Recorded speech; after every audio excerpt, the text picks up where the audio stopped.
Hey there, history lovers and insomniacs. Welcome back to the Drowsy Historian, where the firelight flickers, the curtains are drawn, and the whispers of the past are far louder than we ever dared to imagine. Tonight, we'll slip off our shoes and step silently into the parlour rooms, drawing rooms, and suffocating dining chambers of Victorian England. Not for tea and cakes, but for a truth much more bitter. The truth of how the etiquette that once defined a generation was, at its core, a velvet-wrapped system of behavioural control, social fear, and psychological surveillance. Let's not pretend it was just about which spoon to use for the soup. Victorian etiquette, that beautiful mask of civility, was less about politeness and more about obedience, more about knowing your place than knowing the rules. It wasn't simply an elegant ritual of bows and pleasers. It was a code, a choreography where even a sneeze could betray your rank, your breeding, or your failings. And God help the child who sneezed without turning away properly. Let's begin with the simplest of gestures, the bow. The average Victorian man was trained from youth to perform not just a nod or a tilt of the head, but a full, graceful bend at the waist, the right foot placed just slightly behind the left as if preparing for battle rather than greeting. Women, meanwhile, had to master the art of the reverence, a delicate bend of the knees, a subtle lowering of the eyes. Too little, ignorant, every movement of the body was a public declaration of who you were and whether you belonged. But these weren't just aesthetic niceties, they were acts of self-erasure. The more you obeyed, the less of yourself remained. You see, etiquette wasn't just for high society. It was a weapon, sharpened against the lower classes, the fallen women, the street orphans, the servant class. A well-bred lady might have held her fork just so, but a maid who looked too long at her mistress's guest could be out of work by morning. In this world, silence was etiquette's favourite child. To be truly refined was to be invisible, and the rules never slipped. A gentleman dining alone at a public inn might find his reputation ruined if seen eating with the wrong company. A young lady could destroy her marriage prospects by speaking to an unfamiliar man without an introduction. Every public moment was a performance, and etiquette was the script. But here's the twist. No one ever handed you the full script. It was deliberately fragmented, known fully only by the elite, inherited like land or a title. For everyone else, failure was inevitable, and failure had a cost. Now let's consider the world of children. If Victorian etiquette was a cage, children were born into it without even knowing the door existed. Middle and upper-class boys were groomed to become gentlemen, sent to schools where posture, Latin, and the art of holding a teacup were valued above curiosity or emotional expression. Crying was discouraged. Fidgeting was a moral flaw. Meanwhile, girls were groomed like living dolls, rehearsed to walk with grace, smile without feeling, and speak only when spoken to. The punishment for misbehaviour? Sometimes a simple scolding, sometimes social death, sometimes worse. A child too unruly might be sent away to a correctional school, polished until smooth, until silent, until suitable. But perhaps no one bore the weight of etiquette more than women. The Victorian woman was expected to embody restraint. She must never appear too eager, too loud, too opinionated. Her laughter had to be musical, her steps soft, her appetite modest, her glances demure. At social events, a woman's reputation could rise or fall on whether she waited the appropriate number of seconds before accepting a dance. 5 was elegant, 3 was forward, 7 was cold, and the cost of a mistake was exile from the social sphere. Even in her own home, etiquette governed the woman's world. She must supervise servants without appearing controlling. She must host guests without upstaging her husband. She must entertain but not flirt. Be clever but not witty. Witty women were dangerous. They made men feel small, and small men retaliated with gossip. Gossip was, after all, the secret enforcement arm of Victorian etiquette, a soft punishment delivered in whispers, capable of killing a reputation without ever naming a crime. There's something terrifyingly modern about it all, isn't there? A society obsessed with appearances, with projecting perfection, with punishing deviation not through law but through silence, through the absence of invitation, through polite ostracism. Even the poor weren't spared. If you were a factory worker and you didn't speak properly, or if your child ran barefoot in the wrong neighbourhood, you weren't just seen as lower class, you were seen as dangerous, a threat to the delicate moral order. That portrait was painted with lies. Behind every dinner party where silverware sparkled under gaslight, there was a servant who scrubbed it until their knuckles bled. Behind every soft piano sonata echoing through a drawing room, there was a daughter choking back tears from an unwanted engagement. Behind every gentleman's nod was a web of fear. Fear of being seen with the wrong person, saying the wrong thing, wearing the wrong shade of hat ribbon in the wrong season. When every instinct, desire, anger, joy, rebellion is suppressed in the name of civility. The answer is simple. The pressure builds, and it must go somewhere. The same drawing rooms that demanded silence during tea became, behind closed doors, the site of secret indulgences. We'll get to that in later chapters. But for now, understand this. Victorian etiquette was not just a rule book. It was a veil, a tool of concealment. It protected privilege. It buried truth. It looked beautiful. And it suffocated. As we close this first segment, take a moment to reflect. What if the most refined societies are not the most moral, but the most afraid? What if being polite meant learning to live inside a cage and thanking your captors for the decoration? Close your eyes if you haven't already. Let the rustle of silk gowns and the tap of polished shoes fade into the distance. In the next segment, we'll pull back the curtain even further and step into the world of silent wives and decorative daughters, where obedience wasn't just expected, it was rehearsed from birth. Sleep well if you can. The silence of a Victorian home was more than a sign of peace. It was a soundless signal of control. A well-run household was not merely clean and tidy, it was quiet. The rustle of skirts, the gentle tapping of porcelain on polished tables, the subtle scrape of a chair, these were acceptable. But laughter, outbursts, children running through the corridor or a wife raising her voice, that was not etiquette. They were draped in lace and layered fabrics, trained in piano and French, presented to guests like paintings, beautiful, motionless, silent. When a man entered the room, she was to rise. When he spoke, she was to listen. Her opinions, if she dared to voice them, were to be delivered softly, with downcast eyes, and only when the subject permitted a woman's view. Not finance. Certainly not desire. Conversations about gardening, embroidery, or perhaps literature, if it was Austen and not Wilde, were safe enough. Marriage etiquette, too, was its own kind of choreography. A woman was to obey without being obvious. Her submission was to appear effortless. She was to smile at her husband's guests, laugh quietly at his jokes, refill his teacup without needing to be asked. And at night, when the guests were gone and the fire was low, she was expected to perform another kind of duty. It was not spoken of, not even between wives. Her body belonged not to her, but to the continuation of the family line, to the name, the estate, the legacy. Etiquette had no chapter for consent. That word did not belong in Victorian homes. This was the prison of politeness, the house that became a stage, the wife that became a statue. It was her job to make it all look easy, effortless, graceful. And when it wasn't, when depression crept in, when loneliness became unbearable, it had to be hidden. A lady might retire with nerves or delicate health. Doctors might prescribe rest cures or laudanum, but no one questioned the cause. To do so would be to break the illusion, and illusion was everything. Young girls were trained for this future from the moment they could curtsy. Their first lessons were not arithmetic or poetry, but how to walk with a book on their head, how to sit with ankles crossed just so, how to serve tea without trembling, how to smile even when a guest pinched her cheek or patted her shoulder too long. A good girl was not just obedient, she was pleasant.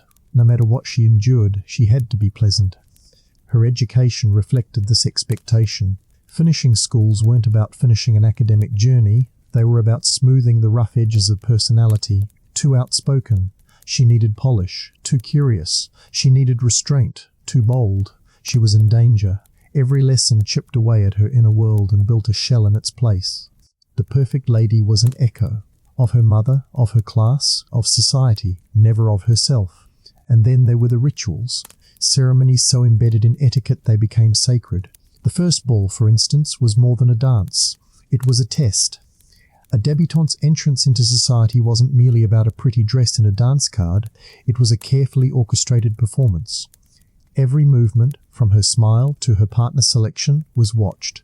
Did she curtsy deeply enough? Did she hesitate just the right amount before accepting a waltz? Did she blush at the right moment? One misstep could haunt her. A whispered rumour about impropriety, a misinterpreted glance, a partner deemed too forward, and the invitations would begin to dry up. Her future could vanish in the space of a single evening. But the cruelest part, the young girl rarely understood the stakes.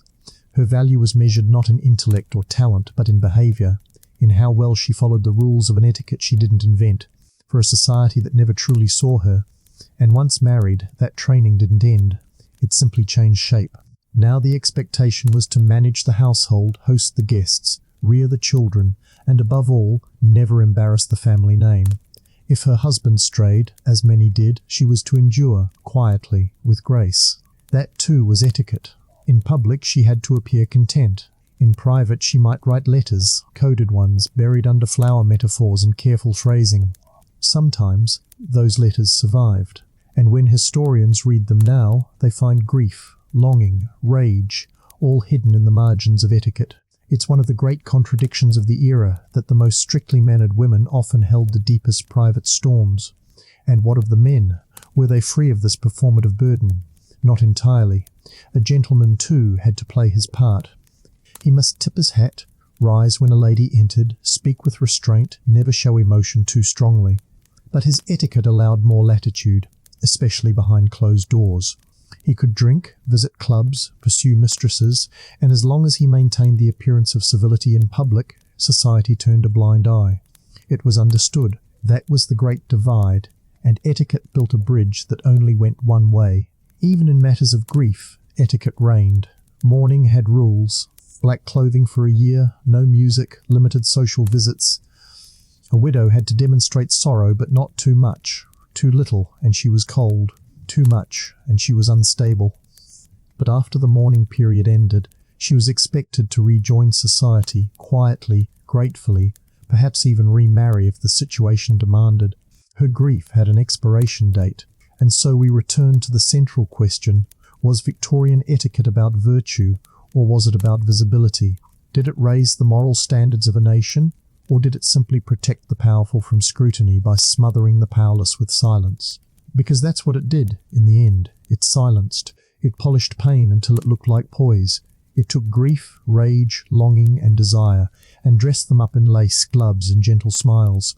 It punished the poor for not knowing the rules, and punished the women for following them too well. And in that polished silence, in that endless rehearsed civility, 1,000 injustices were allowed to bloom. And like all masks, it told you more about what was being hidden than what was being shown. Let the lights dim now. Let your breath settle. And every day of that performance was rehearsed under the weight of expectation and the quiet threat of shame. Chapter 2. Silent Wives and Decorative Daughters.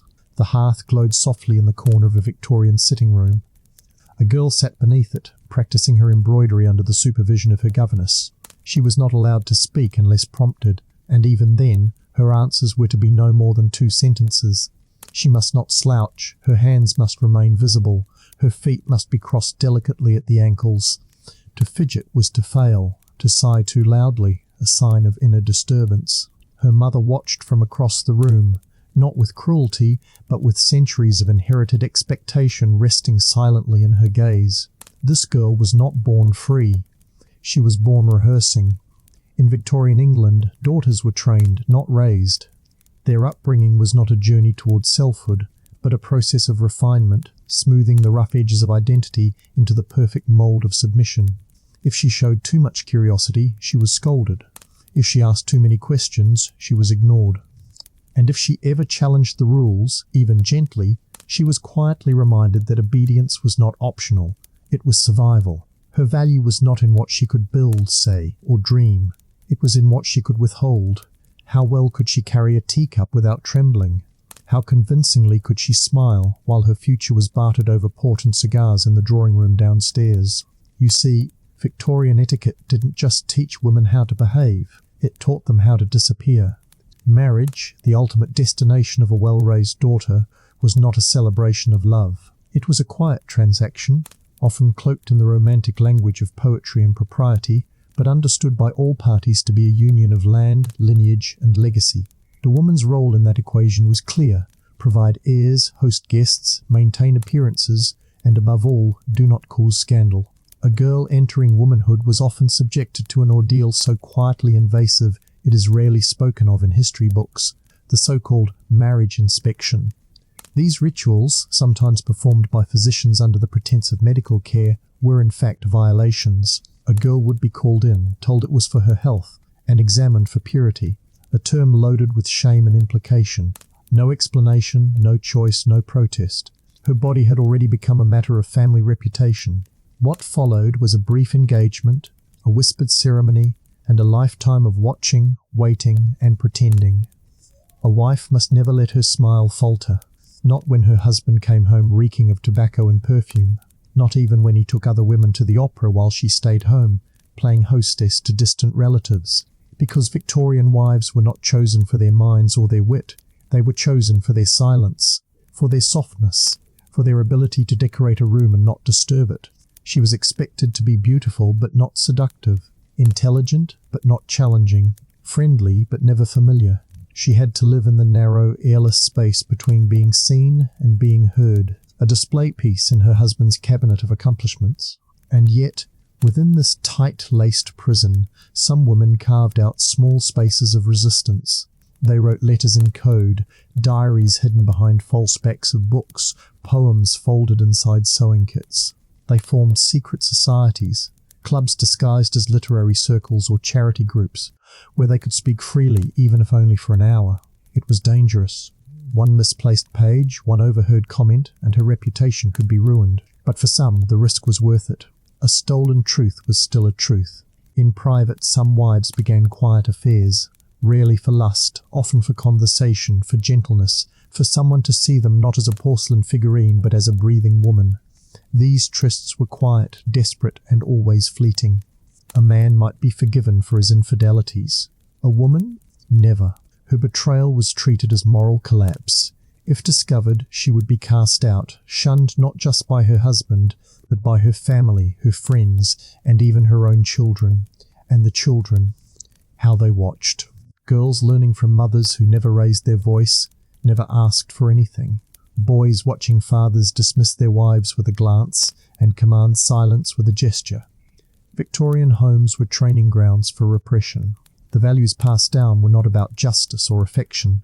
They were about control, about knowing how far one could speak before they were punished for it. Even the art of courtship was corrupted by this silence. A young woman had to wait to be noticed, never initiate. She could not write to a man unless he wrote first. She could not be seen walking alone with him. Every flirtation had to be encoded. A slight touch of the glove, a glance held half a second longer than appropriate. Real emotion had no place in this ritual. It was a performance, and she was expected to play her part convincingly until the final act, marriage. After marriage, she became a wife, a title that sounded noble but often meant nothing more than property with manners. She was expected to know the names of her husband's business contacts, host dinner parties, and memorize the intricacies of her husband's schedule. She knew the brand of his cigar, the cut of his waistcoat, the preferred temperature of his tea, and yet he might not know the sound of her unguarded laughter. He might never have heard it. She would raise the children not by instilling independence, but by reinforcing obedience. She would nurse them, teach them to kneel at prayers, to fold napkins properly, to thank guests even when they were cruel. And when her children left home, she would be alone in a house that once praised her for being agreeable, and now simply forgot she was there. And the worst part, the world outside called it grace. But grace should never be confused with erasure. These women did not glide, they were pushed. They did not smile because they were happy. They smiled because they had no choice. And behind those smiles, history tells us there was bitterness, not the kind that sours the soul, but the kind that waits, that writes, that remembers. Today, we remember with them. As this segment closes, let the silence of those drawing rooms echo just a little louder. Let it be a reminder that behind every perfect portrait of Victorian life, there were women painting their own truths in the margins. Invisible truths. In the next segment, we'll stay in the shadows of the parlour but shift focus.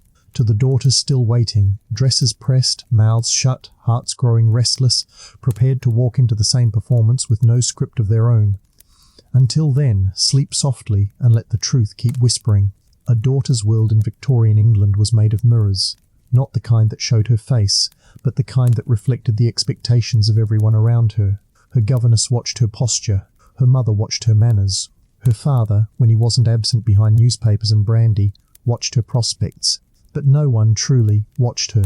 Not the girl, only the reflection of what she was supposed to be. From the moment she could walk without a wobble, she was dressed not for comfort, but for control. Lace collars, stiff bodices, gloves she could not remove in public, shoes that blistered her feet but made her ankles look dainty.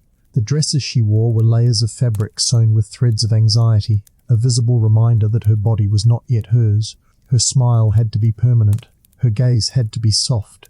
She must never appear too clever, not in front of men. That was a mother's warning, whispered while brushing her daughter's hair. Men don't like girls who speak too much. At gatherings, the rules multiplied. If she danced more than twice with the same young man, whispers would follow. If she refused too many dances, more whispers. This time about her pride, or worse, her disinterest in men altogether. If she laughed too loudly, she was vulgar. If she didn't laugh enough, she was cold. Her future was being judged one glance, one gesture, one curtsy at a time. There was no script, only silent rehearsals and constant correction. It's important to understand that her life was not waiting to begin. It had already begun, but only in the negative space. She existed in the margins of male ambition, in the gaps between her father's wealth and her future husband's name. And her value? It was not measured in passions or dreams, but in one brutal equation: how well she upheld the family's image while attracting a man who could improve it. Education, for her, was a delicate balancing act. She might be taught music, enough to play at soirees, not enough to compose. French or Italian, enough to read poetry aloud, not enough to debate politics. Drawing, embroidery, deportment, all forms of ornamental intelligence, the kind that decorated her mind like floral trim on her dress. Useful only as long as they served her future husband's pride. And should she rebel, gently, secretly, inwardly, she had no outlet. A brother might run away to sea or enlist in the army, write letters home from distant lands, come back with stories of adventure. But a daughter had no such path. Her rebellion had to be silent. A book read under the covers. A poem written in code. A stare held a second too long across the ballroom. Sometimes that was all she had, one stolen second. But even those seconds could be dangerous, because a girl with too much spirit could be labelled difficult, a girl too eager, unwomanly. If she resisted the suitor her parents approved of, it was called disobedience. If she waited too long to accept a proposal, it was called arrogance. If no one proposed at all, it was called failure. And failure meant one thing: becoming a burden. There were places for such burdens. Spinster aunts sent to live in attic rooms. Daughters shuttled between siblings' homes, helping raise children that weren't theirs. Sometimes, when the family had money and shame to spare, she'd be sent to a quiet cottage in the countryside with vague talk of delicate nerves or poor constitution. But everyone knew she had not played the part correctly, and so the curtain closed. Even success, a good marriage, a respectable household, came with its own cage. A married woman was expected to retire her identity completely. Her friends were replaced by her husband's social circle, her time by his schedule, her desires, if she had them, by his convenience. And if she dared to speak out, to ask for something as radical as freedom, she was met with silence, or worse, a diagnosis. The Victorians had a word for women who refused to conform: hysterical. The term comes from hystera, Greek for womb. A wandering uterus, they claimed, made women irrational, emotional, disobedient. The cure? Cold baths, bleeding, confinement. Sometimes rest cures that required the patient to lie in bed for weeks without books, without conversation, without stimulation of any kind. She was to be silenced into recovery, into obedience, into invisibility. In this way, medical science became etiquette's most chilling enforcer. Women who could not conform were treated. Women who resisted too openly were institutionalized. A kind of social lobotomy, not through surgery, but through isolation, through shame, through the quiet horror of being forgotten. And so most did not rebel, most endured. They wrote their feelings into the margins of cookbooks. They pressed wildflowers into pages of etiquette manuals. They embroidered their grief into pillowcases. They found ways to breathe beneath the corsets of expectation. But make no mistake, they were suffocating. Slowly, beautifully, silently. The great lie of Victorian etiquette was that it protected women, that it gave them purpose, status, dignity. But in truth, it erased them. It turned daughters into dolls and wives into wallpaper. It taught them to speak only when spoken to smile while breaking, to thank the very people who were denying them agency. And yet, they remembered. They passed stories in whispers. They told daughters not to marry too quickly. They warned nieces about men who smiled too much. They left letters hidden behind baseboards, journals tucked into hat boxes. If you listen carefully in old houses, you might still hear them, the voices beneath the wallpaper. As this chapter draws to its close, allow yourself to imagine not just the silence of those women, but the weight of it, the daily toll of being decorative instead of dynamic, the heartbreak of living a life staged for everyone but yourself. Let that silence settle around you now, not as something peaceful, but as something profound, a silence full of truths that were never meant to be spoken aloud. And when you're ready, we'll walk from the drawing rooms into the dining halls of the Victorian elite. Because next, we'll explore how even a simple meal could become a minefield of class, control, and carefully measured cruelty. Close your eyes now. Let the candles burn low, and drift slowly into the hush that held 1,000 untold stories. Chapter 3. Dining with Danger. Rules of the elite table. The dining room was the true theatre of Victorian power, a place not of nourishment, but of performance. Long before a single roast was carved or a single glass of sherry was poured, every gesture, every glance, every bite had been choreographed into a slow, suffocating dance. You were being observed, judged, measured. One misplaced fork, one slurped soup, one bite taken too soon, and you weren't just uncouth, you were unfit. Imagine stepping into such a room. The polished mahogany gleams beneath candlelight, crystal sparkles. Dozens of eyes flick toward the door as you enter, not out of curiosity, but scrutiny. The head of the table is already occupied.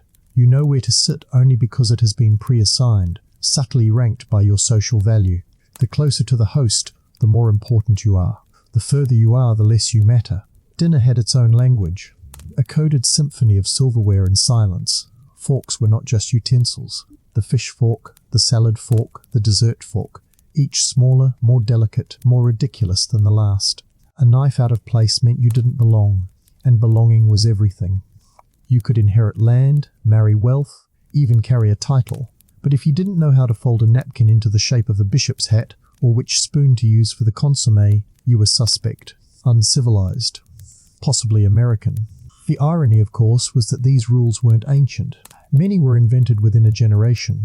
They were new rituals masquerading as timeless law, a way for the rising middle classes to climb the ladder and for the elite to pull it up behind them. The complexity of the table wasn't about elegance, it was about exclusion. And like all good systems of power, it was enforced with a smile. Food itself, you mustn't eat too quickly, or you were gluttonous. Too slowly, and you were inattentive. You must never use your fingers even for fruit. Grapes were cut, oranges were sectioned with silver. Even bread, that simplest of staples, had to be broken apart silently and buttered one piece at a time. To bite into a roll was as shocking as a public brawl. Servants moved like shadows through the ritual, never making eye contact, never speaking. They appeared at your elbow as if conjured, offering trays, refilling glasses, clearing plates before you'd quite finished, a reminder that the meal was not yours but theirs. You were not eating for pleasure. You were participating in a ceremony, a rite of passage that never ended. Conversation was equally coded. It began with safe topics, the weather, the season, perhaps the latest symphony. Nothing too personal, nothing controversial, and certainly nothing political, unless you were among men. And even then, only after the ladies had withdrawn. After the third course, the ladies were expected to rise quietly and remove themselves to the drawing room, where they might sip tea and exchange carefully restrained gossip while the men drank port and discussed matters that didn't concern women. And yet, even in their absence, women remained central to the performance. They were praised in toasts, referenced in stories, admired for their grace, but rarely heard. A dinner party was where a man's reputation could be made, but a woman's could be ruined. One poorly timed comment, one too bold laugh. Children, when allowed at the table, were treated as unfinished adults. They were dressed in miniature formal wear, expected to sit still for hours, to speak only when spoken to, and to mimic etiquette they did not understand. A child who dropped a spoon might be dismissed from the room. One who interrupted might be punished for days. These were not homes of warmth and flexibility. They were stages, and the youngest actors were the most terrified. But perhaps the darkest truth of all was this: the more elaborate the performance, the more it hid. Behind the civility of the table lay deep fault lines, affairs. A husband might sit beside his wife while stealing glances at the governess. A hostess might pour tea for a guest whose family she privately despised. The table offered no room for honesty, only protocol. And protocol had no moral code. It did not ask whether you were kind or fair or true, only whether you used the correct fork. In this way, the Victorian table mirrored Victorian society. It looked beautiful. It smelled of roast duck and fig pudding. It glimmered with cut glass and soft light. But it was not nourishing, not in the ways that mattered. It fed egos, not souls. It taught restraint, not compassion. And its rituals, though draped in civility, some tried to escape this world. Radicals, artists, writers who mocked the rules with satire and scandal. But even they often returned to the table, or were dragged back by financial need, by social expectation, by family ties too thick to cut. The table was not just a place, it was a system, a trap gilded in tradition. And for those who truly could not bear it, there was only exile. Not official, no laws were broken by eating with the wrong spoon. But the punishment was swift and silent. Invitations disappeared, letters went unanswered. You found yourself alone at a table set for none. Because in Victorian England, loneliness was not just emotional, it was social death. So tonight, as you let your mind drift, imagine yourself seated at that table. Feel the weight of eyes on you, the stiff collar, the endless rows of silver. You reach for the wrong glass, and someone across the table pauses just briefly and then continues as if nothing happened. But the message is clear: you don't belong, not until you've mastered the performance. Let that image fade now. Let the clinking of cutlery become distant. In the next chapter, we'll walk beyond the table into the dressing room and boudoir, where etiquette took on a new form, one of fashion, fabric and control stitched into every corset string. Sleep softly, and remember, the quietest rooms often held the loudest judgments. After the clatter of dessert forks and the final ring of crystal glasses, the Victorian evening did not end. It only shifted stages. Guests retired not to rest, but to resume performance in a new set of rooms. Behind velvet-draped doorways and gaslight sconces, the night transformed. Etiquette was no longer about courses and conversation. It was now stitched into garments, pressed into posture, and wound into the very fabric of how bodies, especially women's bodies, were shaped, packaged, and presented. For the Victorian woman, the most intimate rituals of daily life were never truly private. Dressing was not done alone. One or two maids attended. They tightened, laced, buttoned, adjusted, arranged. A woman stood, arms slightly raised, while her body was engineered into acceptability. The corset, arguably the most iconic symbol of the age, was less a garment than a command. It told her how to stand, how to breathe, and how to exist. It reshaped her spine, pulled her waist to impossible proportions, and pressed her ribs inward until her body became ornamental. And yet she thanked it. Because that was the training. From girlhood she was taught that discomfort was elegant, that effort was invisible, and that beauty required sacrifice. The phrase "beauty is pain" wasn't whispered in rebellion. It was printed in etiquette guides. Girls who complained were corrected. Mothers reminded daughters that men preferred delicate women. And what could be more delicate than someone who had to hold a chair to catch her breath? Chemise, drawers, corset, corset cover, crinoline, underskirt, overskirt, bodice, gloves, shoes, hat, parasol. Each piece had its own place in the hierarchy of presentation. There was a right way to carry your gloves if you weren't wearing them, a proper angle to tilt your hat depending on the time of day, and heaven forbid a lady walked out with the wrong buttons visible. Buttons themselves became signals, little clues about class, wealth, even morality. It wasn't only women who bore the weight of clothing as social armour. Men too had rules. Their coats had to be cut to exacting standards. their collars starched stiff, their cravats tied just so. A man might express wealth not in gold chains, but in the precise shine of his shoes or the number of buttons on his waistcoat. The body became a billboard, and etiquette was the copywriter. But it was women's attire that bore the brunt of silent enforcement, because her appearance was her resume. In many cases, it was the only document that mattered. She could not inherit land. She could not vote. She could not own property if she married. But she could walk into a room and be judged, immediately, unflinchingly, on her silhouette. And of course the rules shifted constantly. What was proper one season became scandalous the next. A neckline deemed modest in April might be improper by June. A new queen, a royal birth, a widow's mourning, all could change the palette of public propriety overnight. Fashion was not creativity, it was obedience. The dress did not express the woman, it suppressed her. More than once women collapsed, publicly, quietly. During evening gatherings, it was not unusual for fainting couches to be stationed discreetly behind the drawing room.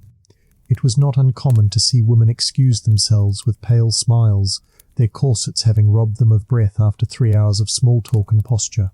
Some took to carrying vinaigrettes, tiny decorative containers filled with smelling salts, to revive themselves. A fainting woman was not seen as ill. She was seen as fragile, feminine appropriate. And yet, in that same fragility, she was blamed. If her corset was laced too tightly, she was vain. If it wasn't laced enough, she was sloppy. If her skirt dragged too far, she was ostentatious. If it showed too much ankle, she was inappropriate. There was no correct balance, only constant adjustment. The body was a battlefield, and the rules were written by those who would never wear them. This obsession with bodily restraint extended beyond clothing. A lady must sit with a straight back, shoulders back, eyes slightly lowered. Her hands must rest in her lap unless occupied with stitching or holding a book. If she stood, it must be done in a single fluid movement, her head not tilting too far in any direction. No leaning, no lounging, no visible comfort. Comfort, after all, was the enemy of elegance. Even the bedroom, that supposed haven of rest, was not spared. Bedtime rituals were governed by rules, how one's hair should be braided for sleep, whether nightgowns should be silk or linen, how to greet one's husband if he arrived late. Privacy was a myth. It slept between the sheets. Yet despite all this, there were moments, rare, fleeting, where women pushed back. Some loosened their corsets after the guests had gone. Some wore reform dresses in private, rejecting the whalebone cage in favour of comfort they couldn't speak of. Others began writing, diaries, letters. There was even an underground movement of rational dress advocates, women who lobbied for less restrictive fashion, for trousers, for breathability. They were mocked, dismissed, called mad, but they were heard. And among the very elite, quiet rebellion sometimes wore the mask of style. A duchess might shorten a hemline ever so slightly. A marchioness might forgo gloves at breakfast. These were not accidents, they were coded defiance. Because in a world where even a sleeve spoke volumes, a change in fabric was an act of resistance. Still, the pressure remained, unspoken, immense, and so the drawing room, men leaning back with cigars, loosening collars, sipping brandy, and women, perched delicately on edge-stitched upholstery, corseted and smiling, pretending they couldn't feel the bruises blooming beneath their bodices. They were beautiful, and they were breaking. And no one dared to say it aloud. As the night deepens around you now, let your mind wander to those quiet rooms. Let your breath slow. Picture the candlelight flickering against wallpaper, the faint creak of a staircase, the whisper of silk on carpet. In the stillness, remember, etiquette was never just about politeness. Next, we step into the bedrooms of tradition and the institutions of shame. We uncover how Victorian women were punished for passion, and how silence became the only language allowed in love.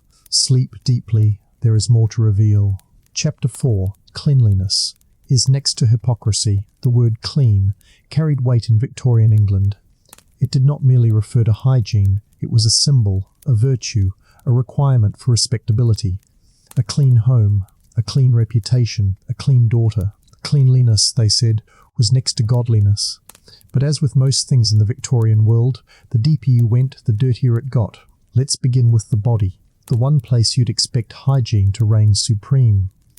But daily bathing? That was a luxury. Most Victorians, even the wealthy, did not bathe every day. In many households, a full bath was a weekly event, and it wasn't uncommon for family members to share the same bathwater in order of rank. Father first, of course, then mother, then the children, by age. The youngest child bathed last, in water that was barely warm and certainly not clean. Public bathhouses existed, yes, but they were often seen as places of the lower class, and for women, using them was considered improper. Instead, a lady might wash her hands and face at a porcelain basin in her room, dab herself with scented vinegar, and rely on layers of clothing to absorb or disguise the rest. Perfume, sachets, and lavender water were not just indulgences, they were necessities. They masked what was never fully removed. Hair, too, had its rituals. It was rarely washed in the way we know today. Women might go weeks without wetting their heads, instead brushing for hours each day to distribute natural oils, dusting the scalp with powders, or using combs dipped in spirits to refresh the roots.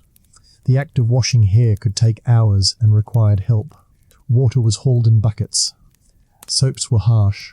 Drying took nearly half a day. It was reserved for special occasions or personal crises. And clothing? Changing outfits was expected, sometimes multiple times a day, but laundering them? That was a different matter. Washing a dress meant boiling, scrubbing, drying, ironing, a labour-intensive ordeal performed by servants. So instead of frequent washing, undergarments became the sacrificial layer. Chemises and petticoats were laundered often. The outer garments were aired out, brushed, and preserved. Smell was to be hidden, not solved, but perhaps no space reveals the hypocrisy of Victorian cleanliness more than the lavatory. In poorer homes, chamber pots were emptied into shared privies or nearby ditches, contributing to widespread disease.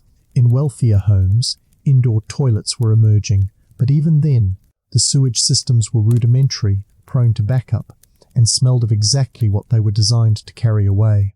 It was not uncommon for the stench of waste to drift through elegant drawing rooms. People lit incense, placed flowers near vents, or blamed the cook. And yet, amid all this, the obsession with appearing clean grew more intense. Cleanliness became a moral code. Children were scrubbed raw before Sunday church. Women carried handkerchiefs spritzed with rosewater to hold near their noses while walking the street. Soap advertisements filled newspapers, promising not just a cleaner body, but a cleaner soul. To be dirty was to be poor. To smell was to be sinful. This created an impossible standard, especially for women. A lady must look pristine, but never reveal the labour it took to get there. She must never sweat, never smell, never speak of the body's natural functions. Men might make crude jokes behind closed doors. Women could not. A man who worked long hours and came home smelling of effort was strong. A woman who smelled at all was disgraceful. Cleanliness was not health. It was appearance. Servants bore the brunt of this illusion. They woke before dawn to boil water, scrub chamber pots, polish boots, brush clothes, and dust every visible surface before the first guest arrived. Their own bodies, often unwashed, their own rooms, cramped, airless, cold. The Victorian household gleamed because someone else scrubbed it with blistered hands, and those hands were rarely thanked. Even hospitals and medical spaces were tangled in the same paradox. In the early part of the century, it was not uncommon for doctors to move from patient to patient, sometimes even from the morgue to the birthing bed, without washing their hands. Germ theory was not yet accepted, and sterilization was rare. Yet these same doctors would criticize a woman's hygiene, blame her for illness, or shame her if her home did not meet their ideals of cleanliness. The rise of public health movements late in the century began to change this. Campaigns urged people to wash, to boil water, to ventilate rooms, but even these reforms were coated in moral language. Poor neighbourhoods were not just considered unhealthy, they were described as impure, immoral. Sanitation became another weapon of class warfare. The rich claimed virtue through plumbing. The poor were condemned for surviving without it. The Victorians spoke of purity while living in filth. They condemned the smells of the working class while hiding their own beneath cologne. They praised white linens and fresh flowers while their basements reeked of rot. They demanded immaculate homes but never questioned who cleaned them. The dirt was always somewhere else, on someone else. Even their literature reflected this duality. The same era that produced Emily Dickinson's delicate poems and Oscar Wilde's polished wit also produced treatises on sanitation, moral hygiene, and the dangers of unclean thoughts. The mind, like the body, had to be bathed regularly. Impure thinking, especially among women and youth, was said to lead to disease, madness, even death. Etiquette guides advised against too much reading, lest it inflame the imagination. And yet, behind all the scrubbing and silence, real life persisted. Bodies itched, rooms stank, clothes clung. People coughed, but no one spoke of it. Because in Victorian England, to speak of the body was to risk exposing the soul. Better to smile, better to faint than to sweat. Let your mind drift now, gently, to the quiet chambers of the era. Feel the weight of garments not yet laundered, the itch of powdered skin, the strain of holding your posture despite the heat. Picture the basin in the corner, the cracked bar of soap, the whisper of footsteps on cold floorboards. And remember, in the age of appearances, filth was not the enemy. Exposure was. Next, we'll explore how even purity was corrupted, when etiquette turned clothing into confinement and modesty into punishment. The corset may have shaped the waist, but it was the rules that shaped the life. Sleep now. The morning routines of a Victorian lady were not acts of self-care. They were acts of preservation. Preservation of status, image, and illusion. Before the household awoke, the process had already begun. Curtains were open just enough to let in filtered light, not so much as to disturb the delicate complexion that must never appear sun-kissed. The air smelled faintly of lavender water and starch. Somewhere in the background, the distant clatter of servants preparing breakfast underscored the silence of a world that demanded she remain pristine. Her maid entered quietly, bearing a pitcher of warm water. The lady would sit, spine erect, hands folded, while her face was gently sponged, not scrubbed, not rubbed, only dabbed. A rough hand was a scandal. Redness meant exertion. The aim was to look effortlessly composed, as if the glow of the cheeks came not from blood or breath, but from breeding. Next came the hair. Long, heavy, often unwashed. Brushing it was not about styling, it was about discipline. 100 strokes, slowly, with a ball bristle brush, not for beauty alone, but to tame the self. A wild strand meant a wild mind. This was etiquette's unspoken mantra. The body was a mirror of the soul, and the soul must be subdued. And then, layer upon layer. First the linen chemise, then the corset, drawn tightly but not too tightly, enough to cinch but never enough to bruise in places that might show. Bruises had to be hidden, even the ones caused by fashion. Over that, petticoats, stays, garters, stockings, drawers. Finally, the outer garments, gowns, bodices, jackets, gloves, hats, veils. Every piece had its order, every seam its meaning. The process could take an hour, and it was performed not just with precision, but with reverence. It was a ritual, not of worship, but of worth. And all the while she remained still, not out of serenity, but because movement was dangerous. Too much enthusiasm while dressing could rip lace, wrinkle fabric, or worse, cause perspiration. Sweat was the enemy. It betrayed effort. And nothing in a lady's appearance could suggest she had worked for it. In fact, her entire day was constructed around concealing effort. She must look as though beauty came naturally, that cleanliness was innate, that elegance had not been earned but inherited.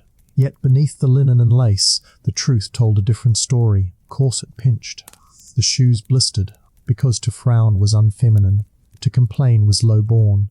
To acknowledge the discomfort would mean acknowledging the lie, and Victorian society had no room for visible truth. But it wasn't just physical discomfort that was hidden beneath those layers. There were emotional truths, two desires, fears, frustrations, all tucked away beneath silk and powder.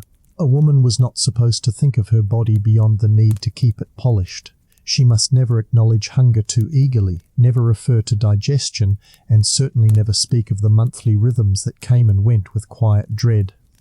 These realities were handled in whispers between maids, midwives, and older women, but never aloud. And as the hours of the day passed, cleanliness was policed in every corner. Gloves were to remain spotless. A mark on the glove suggested carelessness. The hem of a dress was to avoid even the suggestion of dust, despite the soot-covered streets and horse-drawn filth lining the roads. If her boots showed signs of wear, she was careless. The image must remain whole, even if the reality beneath it was unravelling. Men, too, played this game. Though their standards were less suffocating, their attire told a similar story. A gentleman's cravat was to be tied tightly, but not so tightly as to suggest he had to think about it. His shoes, polished to a mirror finish, were expected to stay that way through rain and mud. He must never remove his jacket unless at his club or in private. And while he was allowed sweat and smoke and strong cologne, he was not allowed sloppiness. Decay was a sign of weakness, and weakness had no place in polite society. But here's where the hypocrisy thickens. The obsession with appearing clean existed alongside a world that was, in every other way, teeming with disease. London's air was thick with coal smoke. Its streets ran with refuse, excrement, the rot of uncollected waste. The Thames was a soup of filth, the very river that supplied water to grand homes. The same drawing rooms that glowed with chandelier light were often one floor above mouldy basements crawling with rats. And yet, inside these homes, ladies powdered their skin and dabbed rosewater behind their ears, pretending they were untouched. Disease didn't discriminate, but its treatment did. A poor woman with cholera was filth. A noble woman with nerves was delicate. The labels differed, but the symptoms often didn't. One was hidden, the other was dismissed, and both were silenced. Even in illness, etiquette dictated the terms, and cleanliness extended to more than the physical. There was such a thing as moral hygiene. A woman's reputation could be soiled with a glance, a rumour, a laugh held too long. A man might survive a scandal. A woman rarely did. To be seen walking unchaperoned was to risk being labelled fast, and suspicion was all it took. Cleanliness, in this sense, was not about soap. It was about silence, about being untouched by gossip, about staying invisible just enough to be respected, but visible enough to be desirable. It's easy to romanticize the era, the dresses, the decor, the formality. But beneath the petticoats and perfume was a world that feared its own nature, a world so desperate to appear virtuous that it built an entire culture on suppression, not just of odour or sweat or dirt, but of self. As you rest now, let that image stay with you. The morning light filtering through embroidered curtains, a woman standing still as she is laced into her day, her body rigid, her breath shallow, her smile soft. She is clean, she is dressed, and she is disappearing. In our next chapter, we turn to the darker rituals behind politeness, the punishments, the whispers, the quiet exile of those who failed to follow the script. Because in Victorian society, being improper wasn't just impolite, it was unforgivable. Sleep well. Chapter 5, Corsets, Gloves, and Choking on Decorum. The corset did not begin as a cage. It began as a suggestion, a promise of refinement, of posture, of elegance. But promises in the Victorian world often turned to iron. What started as structure soon became submission. It crept from undergarment to ideology, from silk and whalebone to silent commands whispered by mothers to daughters. Breathe smaller. Shrink until you are worthy of being seen. To put on a corset was to accept that your natural form was offensive, that your waist was too soft, your back too curved, your breath too greedy. It was to agree, day after day, that pain was preferable to indecency, that the sight of a rib cage carved into a fashionable shape was somehow a mark of pride, not concern. They called it decorum. They called it femininity. They called it good breeding. A woman could be measured by the circumference of her waist, not by her thoughts, not by her tenderness or sharpness or wisdom, but by inches. 18, 16, 14. Girls were praised for tight lacing from the age of 12, their internal organs shifting quietly under the pressure, while society applauded the discipline. To loosen the laces, even in the heat of summer, even when fainting, was an admission of failure. You were weak, you lacked grace, you lacked the strength to suffer beautifully. Corsets were not simply fashion, they were a manifesto, a declaration that women were not allowed to expand, not physically, not intellectually, not emotionally. The ideal woman took up as little space as possible. She must enter a room without stirring the air, and if she struggled to breathe, well, you did not touch the world with your bare hands, not unless you wished to be thought vulgar. Gloves separated you from contamination, from dirt, from labour, from intimacy.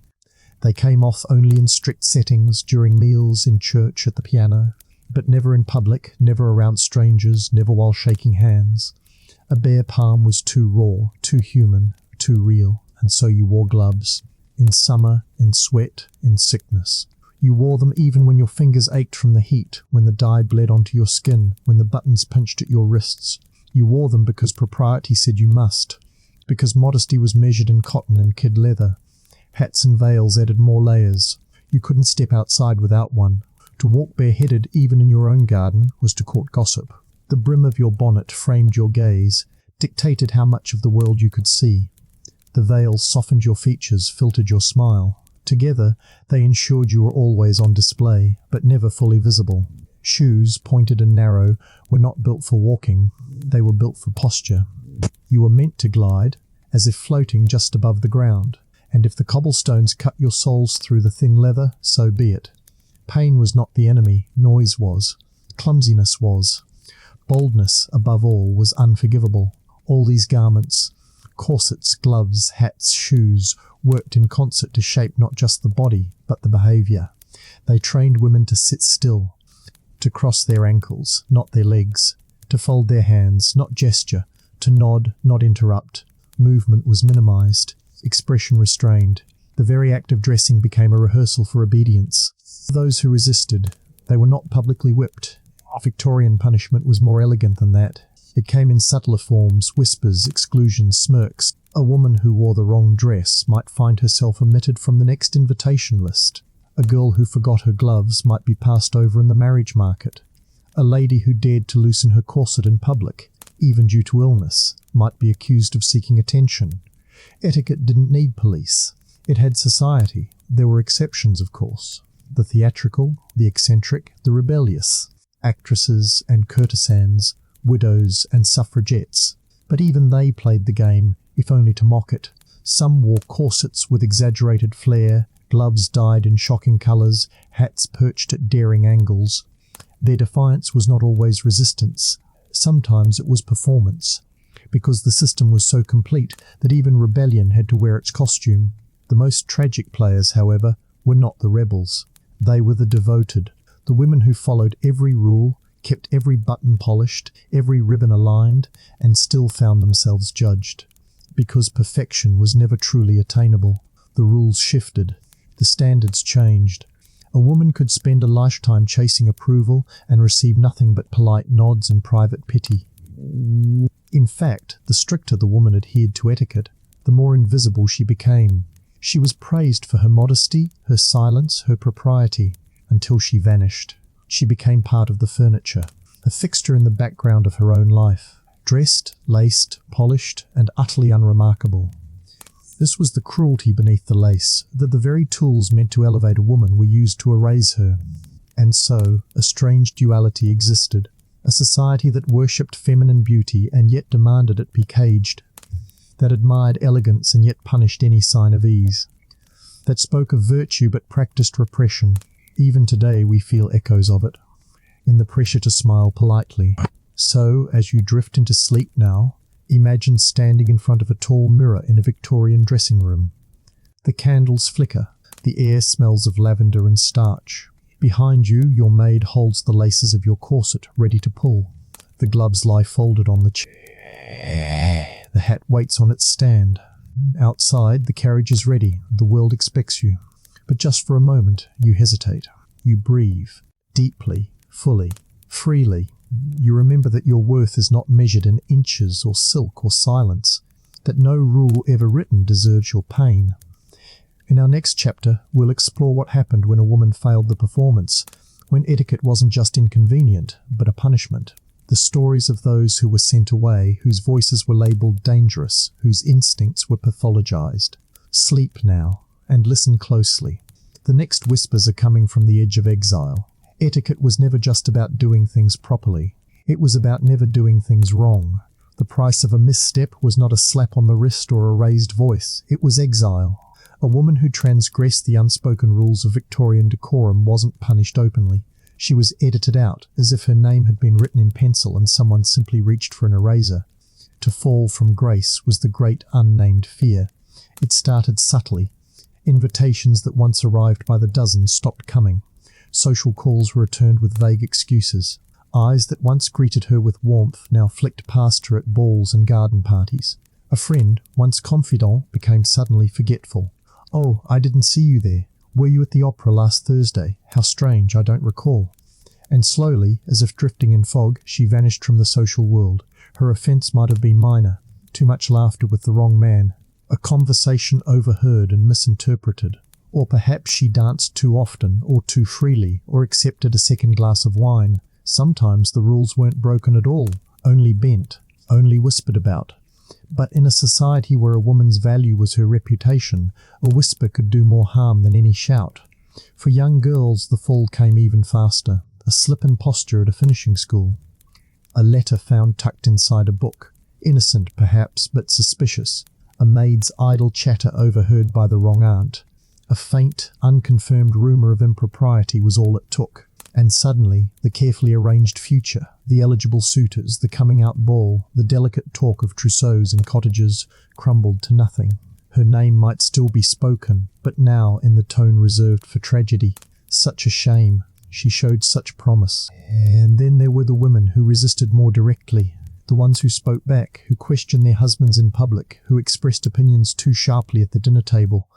They were not thrown into dungeons, no shackles, no trials. Victorian punishment was gentler and far more permanent. A woman might be sent to live with a distant cousin in the country, told to rest her nerves. Or she might be diagnosed, not with any physical ailment, but with something far more dangerous, hysteria. A catch-all for disobedience, for sadness, for restlessness, for anything that could not be worn politely and explained away. A woman who wept too much, hysterical, who stayed in bed too long after childbirth, hysterical, who refused her husband's advances, hysterical, who dared to say, "I don't feel well," without bruises to prove it, hysterical. And what did treatment look like? It looked like solitude. Long, echoing days in whitewashed rooms. Doctors who frowned as they took notes, husbands who looked at the floor. It meant forced bed rest, no reading, no conversation, no light, no writing. Rest cures that turned minds into paper. If she protested, she was proving her illness. If she obeyed, she vanished quietly. Some were sent to asylums, not the raving madhouses of sensational novels, but private institutions tucked behind hedgerows and ivy. Their windows were clean, their staircases polished, their corridors filled with the soft shuffling of women who once hosted dinner parties, raised children, wrote poetry, now reduced to silence. Some became skilled at survival. They mastered the art of being palatable, soft enough to be pleasing, silent enough to be safe, intelligent only within limits. They offered opinions that could be gently disagreed with. They laughed at jokes that hurt. They nodded at ideas they despised. Their rebellion was internal, a tightening of the jaw, a poem written in the margins of a cookbook, a diary hidden inside the piano bench. But even among the survivors there was fear. The fear that one wrong word, one wrong letter, one servant's betrayal might unmake everything, that their position, earned not by achievement but by endurance, could be lost in a heartbeat. Etiquette had no memory for grace, only for error. And then, of course, there were the women who disappeared for reasons no one spoke aloud, pregnancy outside of marriage, affairs gone too public, scandals involving older men and younger maids, where blame was quietly redirected. In these cases, the punishment was swifter, a trip abroad. When they returned, if they returned, they came back changed, paler, quieter, heavier with the weight of being reminded what was expected. Some never returned, and no one asked, because etiquette did not permit curiosity. To question another's absence was impolite. To speculate was dangerous. The polite thing was to smile, sip tea, and let the silence bloom. And if anyone noticed that another girl had stepped into the role, wearing the same name, the same corset, the same smile, well, wasn't that tidy? Wasn't that civilized? Even children learned the cost of failure early. A daughter who interrupted a guest might be sent to bed without supper. A boy who dared correct an adult could lose a coveted place at the table. And if the offence was repeated, they were deemed spoiled. Or worse, strange. And strange was just one step away from broken. So the punishment was not always exile. Sometimes it was endurance. A lifetime of being tolerated, of being included but never embraced, of having your name listed at the bottom of the card, your place set far from the host. The death of connection. Etiquette offered no path back. Once labelled improper, redemption was rare. A woman might marry well to reclaim standing, but even then the whispers remained. A man might recover from bankruptcy or infidelity. A woman, once touched by scandal, remained stained. Even after death, the judgment continued. A woman who had once erred might be remembered for her charity work, never for her wit, her courage, her honesty. Those qualities didn't belong in the polite version of history. Clean endings were preferred. Anything else was uncivil. So let us remember them now, not for their disgrace, but for their truth. The women who said too much, who danced too freely, who refused the corset, who wrote letters they were never meant to write, who cried in daylight, who broke the script. Let them be more than rumours. Let their names echo longer than the silence that swallowed them. As your eyes grow heavy, picture her. The girl who stood at the edge of the ballroom, her gloves wrinkled, her smile too wide, her dress not quite right. She knew she'd made a mistake. She knew the stares would follow. But still she danced, because etiquette could silence a room, but it could never stop a heart from hoping. In the next chapter, we will explore how servants, those most skilled in discretion, learned to navigate the world of aristocratic ritual, their lives shaped by silence, their knowledge hidden behind lowered eyes. Sleep softly. Chapter 6. The Punishment of Impoliteness. In the grand estates of Victorian England, politeness wasn't merely spoken, it was enforced, and nowhere was this more evident than in the spaces below the staircase. There, beneath the chandeliers and damask walls, behind the painted doors and gilded mirrors, lived an army of invisible hands and silent mouths, the servants, the keepers of secrets, the quiet observers, the ones who knew how power really worked because they touched it, dressed it, carried it, cleaned up after it, and were never allowed to speak of it. For the Victorian servant, etiquette was not a set of rules, it was a survival manual. It determined whether you kept your post, whether you avoided punishment, whether your family ate that week, and while the upper class suffered corsets and rigid manners, their punishments for impropriety were social. For the working class, they were existential. To be a servant in a great house was to become background, not a person, a function. A lady's maid did not simply dress her mistress, she became a part of the dressing room furniture. A butler didn't just pour the wine, he anticipated the need before the master raised his hand. Silence was everything. A servant who spoke without permission, who entered a room too loudly, who allowed their presence to be felt, risked more than disapproval. They risked their position. Household manuals advised the upper class on how to select obedient and grateful staff. That phrase, obedient and grateful, contained a universe. A good servant was one who knew everything and said nothing, who heard the arguments between husband and wife, saw the lipstick on the wrong collar, scrubbed the blood from the hallway carpet, and then nodded quietly when asked, "Was everything calm last night?" There was even a hierarchy of silence. The upper servants, butlers, housekeepers, valets, were expected to uphold a stricter form of decorum than the lower ones. Footmen were chosen for height and attractiveness, but trained in absolute discretion. Kitchen maids and scullery girls, though often younger and uneducated, were expected to be ghosts, invisible, tireless, and never, ever curious. Some households posted rules on the walls. Do not speak unless spoken to. Keep your eyes lowered. Never enter a room unless summoned. Some rooms had bells and pulleys, not for convenience, but to reinforce the hierarchy. The master rings, the servant runs. No questions, no delay, no voice. Mistakes, of course, happened. A clatter in the hallway, a dropped dish, a forgotten bow. Punishment followed swiftly. Sometimes it was verbal, a sharp rebuke, a humiliating scolding delivered in front of others. Sometimes it was financial, wages docked for imagined offences. And sometimes it was the most Victorian punishment of all, dismissal. It was to lose reputation. References mattered more than contracts. A girl sacked for improper behaviour, even without explanation, might never find work again. A valet who spoke too freely might be blacklisted. Gossip moved swiftly in servant circles, and the upper class knew it. They used it. A maid who threatened to reveal too much could be silenced, not through law, but through poverty. And yet, despite the suffocating conditions, most servants became masters of the very etiquette that suppressed them. They walked without sound, cleaned without leaving traces. They learned how to be present without presence. how to manage crises without acknowledgement. If a drunken guest staggered into the wrong bedroom, the night was cleaned up before morning. If the master came home late with his collar undone and guilt in his eyes, the valet said nothing, only fetched a fresh shirt. In truth, the servants kept the entire illusion intact. The grand performances of dinner parties, the orchestras playing softly beneath chandeliers, the softly smiling hostesses in violet gowns, none of it worked without the machinery behind it. And the machinery was oiled not with wealth, but with silence.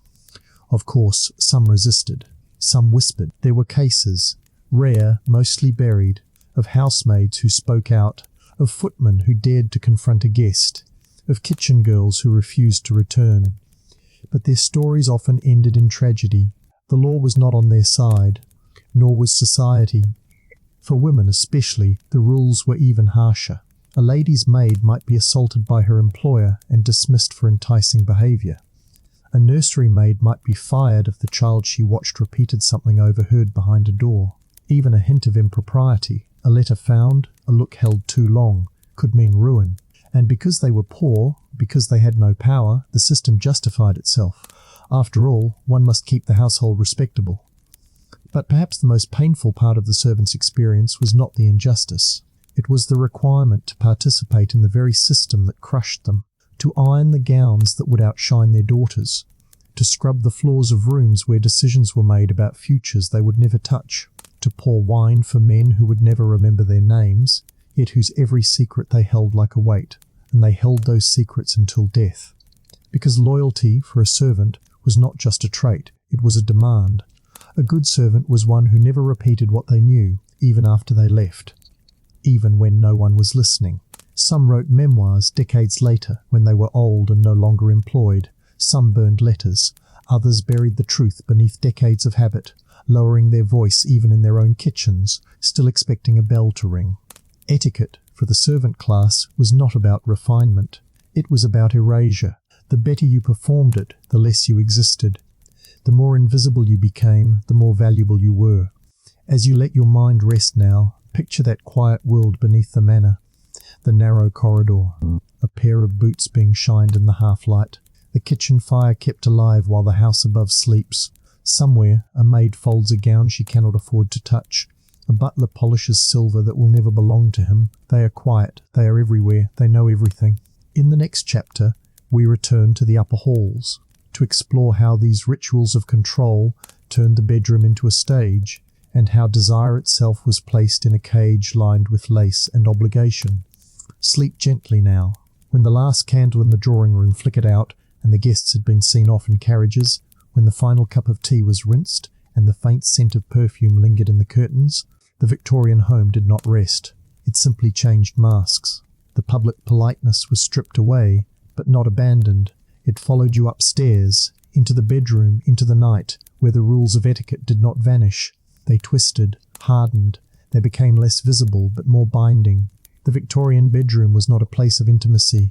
It was a room of duty, and for many women, entering it was not an invitation. It was a summons.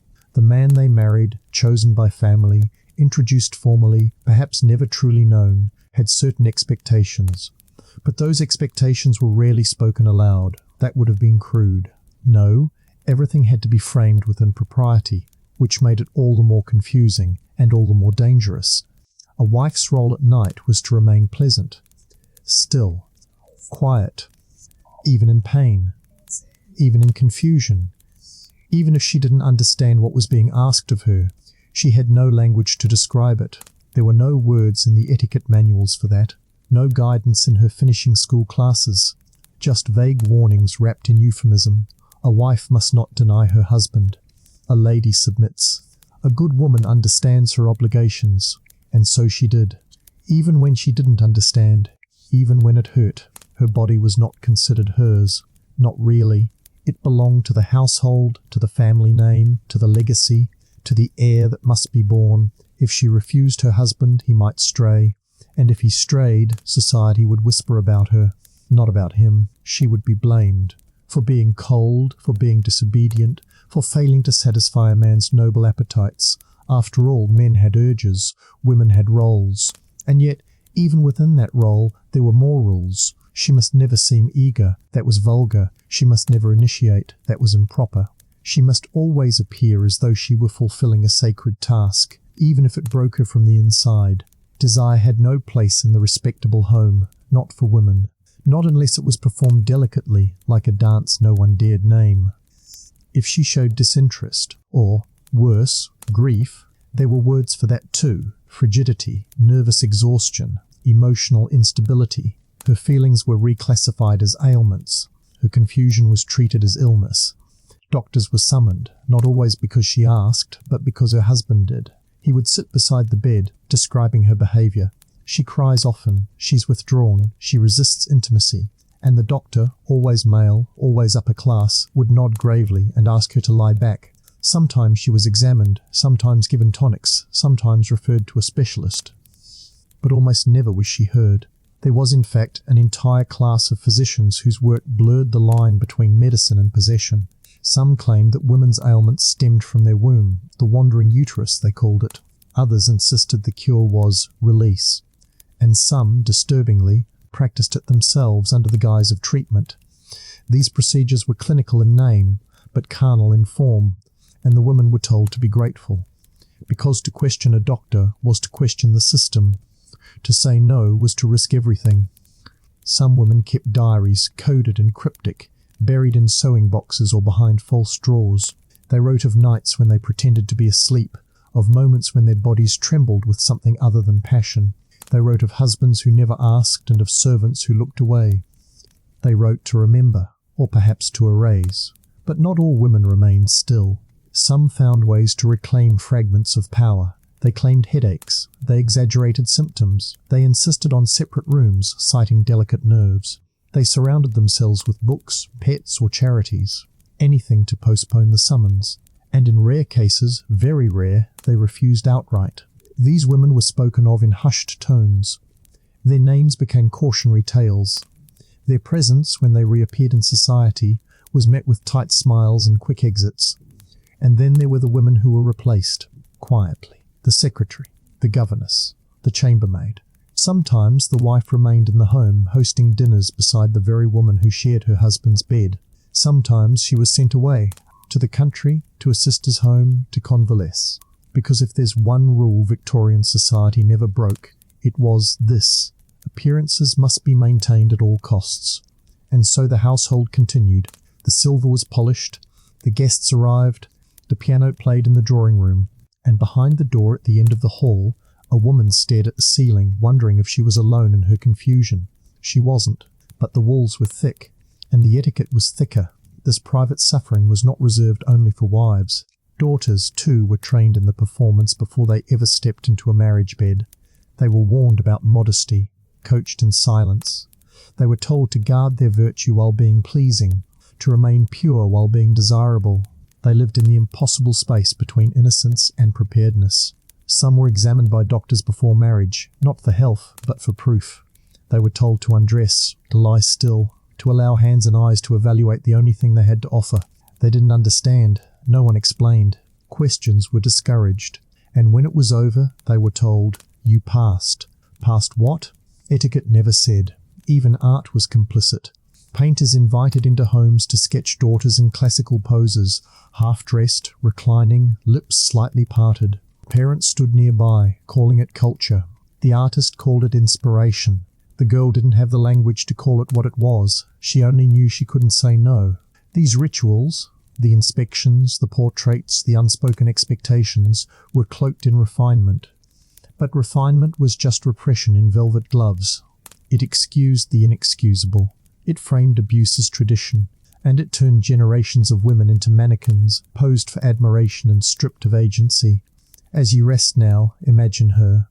Not the grand hostess, not the debutante, but the woman behind the closed door. She is lying awake. She is listening to the house settle around her. She has said nothing for years, but tonight, just for a moment, she imagines what it would feel like to scream. In the next chapter, we step out of the bedroom and into the schoolroom, where the next generation of gentlemen were being trained in etiquette and entitlement, where the seeds of this system were sown, not in cruelty, but in ceremony. Sleep gently now. The curtain has not closed. It's only being drawn for a change of scene. Chapter 7. Servants trained for invisible obedience. In the quiet hours before sunrise, the Victorian estate came to life, not with laughter or song, but with footsteps muffled by habit. A kettle set gently on the stove, chamber pots emptied before their scent could rise, boots polished by candlelight, fires coaxed from ash. And yet the house remained silent, as if it had awakened without waking anyone, as if it had dressed itself. This illusion was no accident. It was the work of those who had mastered the art of being unseen. To be a servant in the Victorian era was to become invisible by design, not simply ignored, but sculpted into silence. A perfect servant did not merely fulfill duties. They anticipated them. They existed one step behind the moment, one breath behind the master's need. It was a performance far more delicate and far more exhausting than anything seen upstairs.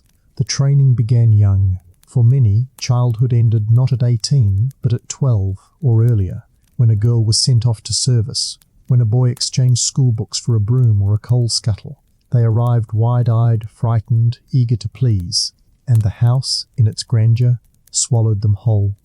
Instructions were rarely shouted. They were whispered, or worse, implied. A dropped tray earned a week of scorn. A scuffed shoe, a clipped ear. A forgotten greeting could mean dismissal. There were manuals for it, of course, entire guidebooks on how to mould a proper servant. Keep your eyes low, your voice lower still. Do not laugh unless permitted. Do not ask unless required. A maid's gaze must never rise higher than her mistress's chin. A butler must stand still as wood when not moving. A footman's gloves must be spotless, even if his fingers bled beneath them. The rules multiplied in the presence of guests. During a dinner party, servants became shadows, moving between chairs, plates and coats with the precision of dancers, but without music. A tray carried too heavily, a dish cleared too soon, a breath drawn too loudly, each one a sin. And if guests mistook them for furniture, that was considered success. They learned to listen without reacting, to hear arguments behind closed doors, the snatch of scandal in the drawing room, the name whispered in a letter. They knew who cried at night, who drank too much, who disappeared after dinner with a gloved companion, and they knew to say nothing. Loyalty, for the servant class, was not just expected, it was demanded. A lady's maid might see her mistress disrobed daily, touch the bruises she didn't mention, hear the sobs muffled by embroidered pillows. She was trusted, but not respected, valued, but never fully safe. One wrong move, and the trust vanished like steam from a kettle. And once it vanished, there was no getting it back. Some masters and mistresses fancied themselves kind. They allowed their staff to call them Sir instead of Your Lordship, or smiled while giving orders. But kindness in this system was ornamental, like flowers arranged to hide the dust. It did not change the nature of the relationship. It only made the hierarchy more palatable, like adding lace to chains. And yet, many servants took pride in their work. Not because they adored obedience, but because they mastered it, because they survived, because they carved out identities within the narrow spaces left to them. A housekeeper who ran a staff of 30, a cook who held absolute command over her kitchen, a valet who knew his master's secrets better than the man himself. These were not small achievements. They were victories against vanishing, but it came at a cost. A lifetime of walking lightly, of sleeping in attic rooms where the roof leaked and the blankets smelled of old wool, of dressing someone else in silk while your own clothes wore thin, of serving meals you could never afford, of attending to the sick while hiding your own cough, and always, always being polite, because impoliteness, for a servant, was not rude, it was ruinous. To speak too freely was to court suspicion, to complain was to invite expulsion. Even illness was suspect. A maid who coughed too often might be accused of sloth. A footman who limped might be called unsuitable. And if you were dismissed, you didn't just lose a job. You lost your home, your meals, your place in a world that had no safety net. So they stayed quiet. They made themselves useful. They became part of the mechanism that kept the house breathing. They polished the mirrors that never reflected them. They warmed the baths they would never soak in. They folded the napkins into swans and smiled when no one noticed. And yet, the servants were not unaware. They saw the hypocrisies clearer than anyone. The masters who preached piety and visited brothels. the mistresses who donated to orphanages while scolding their own daughters for asking questions, the guests who praised etiquette and left stains on the upholstery. The whole system, polished and perfumed, was only as respectable as the secrets it hid, and it hid many, servants wrote. Quietly, memoirs discovered decades later revealed not just gossip, but pain. The cook who raised 3 of her employer's children, but was never allowed to sit at their table. The maid dismissed for being too pretty, once the son of the house began to linger. The footman beaten and silenced. Their stories, for so long untold, now whisper from pages yellowed with time, and they remind us that beneath the elegance of Victorian life, there was a vast network of endurance, sacrifice, and quiet rebellion. And perhaps that's the strangest thing, that in a society obsessed with manners, the people who upheld them best were those given the least respect. The servants, who suffered most from breaches of decorum, learned to wield politeness like armour. They outmanoeuvred their masters in grace. They outlasted them in discipline. Tonight, as the house darkens and the last embers fade in the grate, imagine the servant still awake. She's mending a tear in someone else's dress. He's oiling the hinges on a door no one notices. Their backs are sore, their hands rough, their minds sharp with memories they'll never share. They're still there in the silence. They always were. By the late hours of evening, when the last embers dimmed and the house finally sank into quiet, the weight of performance never truly lifted. For the upper classes, the show paused. For the servants, it merely shifted. And in some of the wealthiest Victorian homes, the ones where every room smelled faintly of beeswax and old roses, there was yet another stage awaiting, one where paintbrushes replaced words, and daughters became symbols rather than selves. Art, in the Victorian era, was more than a decoration. It was a marker of culture, of education, of class, but it also served as a strange kind of mask, an excuse wrapped in canvas and varnish. For under the pretense of refinement, many homes invited artists not to celebrate, but to transform. A daughter's beauty became subject matter, her stillness, her obedience, her silence. These were all required elements of the portrait, and the rules of etiquette, they followed her even into the studio. A governess would knock on her door early, just after her hair had been brushed out and tied with satin. She'd be told what to wear, usually white or cream, something soft and feminine, evoking classical innocence. She might be told to remove her gloves, perhaps even her shoes, depending on the painter's needs. And then she'd be guided, gently, always gently, into a room not unlike a chapel. The artist would be waiting, often a man, often older, sometimes recommended by a family friend or a gallery patron. He would greet the parents with a low bow, speak in polished tones, mention Italy, oils, light, and then he would turn to the girl, not too directly, of course, that would be improper, but eventually, inevitably, he would ask her to pose. The poses were not always scandalous. Sometimes she sat with a book, her head tilted, a thoughtful look on her face. Sometimes she reclined, her hand to her cheek, her dress slipping just off the shoulder. Sometimes she stood barefoot, holding flowers or leaning against a Greek column replica, meant to suggest virtue, purity, delicacy. Never strength, never ownership, always to be admired, never to act. And so she learned the art of stillness, of holding her breath, of keeping her gaze distant enough to suggest mystery, but not so distant that it seemed defiant. The brush moved across the canvas, and she remained, silent, posed, decorous. Hours passed like that, days, sometimes weeks. Itself became its own kind of theatre, curtains drawn, the door locked from the inside, for privacy of course. A fire kept low in the grate to ensure no sheen of sweat marred her brow. A maid might be present, but not always, and even when she was, she knew better than to speak. She stood still as a coat rack, her eyes down, her ears open. There was no language for what the girl felt during these sessions. If she was uncomfortable, she was told to bear it. If she was cold, a shawl would be offered only if it didn't affect the line of the fabric. If the artist moved too close, to adjust her wrist, to position her hair, to tilt her chin, she said nothing. Because a lady does not cause offence. A lady does not make a scene. A lady trusts her parents' judgment. But deep down she might have wondered why the portrait was necessary at all. Was it truly for art's sake? Or was it part of her preparation, her silent debut? a subtle advertisement to future husbands who might walk past the drawing room and pause to admire the painting. And if he did pause, did it matter whether she'd chosen to be in it? Did it matter whether she had liked the way the artist had told her to sit? No. What mattered was how she looked.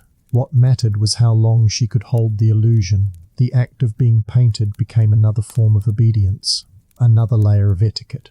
And while some portraits remained innocent, soft, glowing representations of youth, others drifted into the suggestive.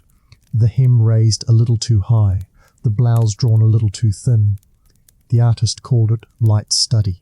The family called it art. The girl did not call it anything at all, because to name it would be to shatter the varnish. To name it would be impolite. In some homes, this practice extended further. Young wives were asked to pose, sometimes in secret, sometimes at the encouragement of their husbands, who fancied themselves connoisseurs of beauty. The portraits, often private, were kept in locked studies or above the fireplace in private chambers.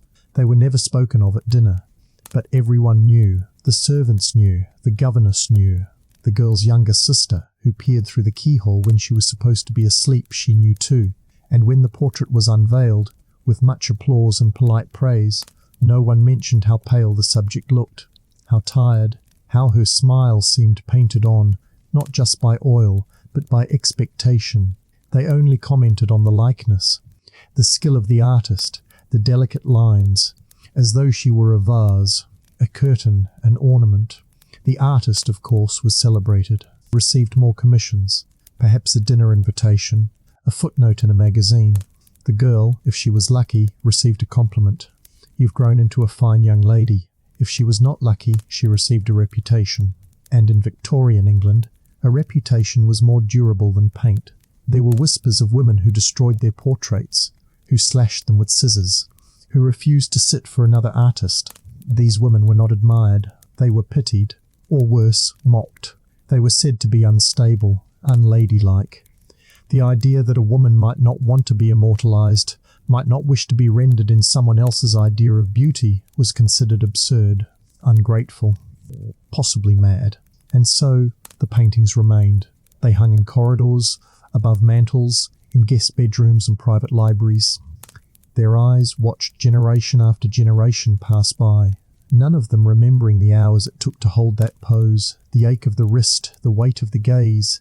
And when those portraits were sold, long after the estate fell to ruin or the family line dissolved, they were admired all over again by strangers who never asked the name of the girl, only the name of the artist.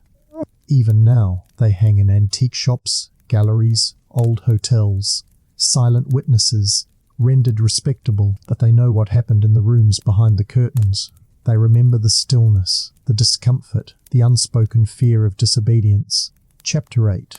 Etiquette as Erotic Performance. There was something about the way a Victorian woman poured tea that could make a room pause.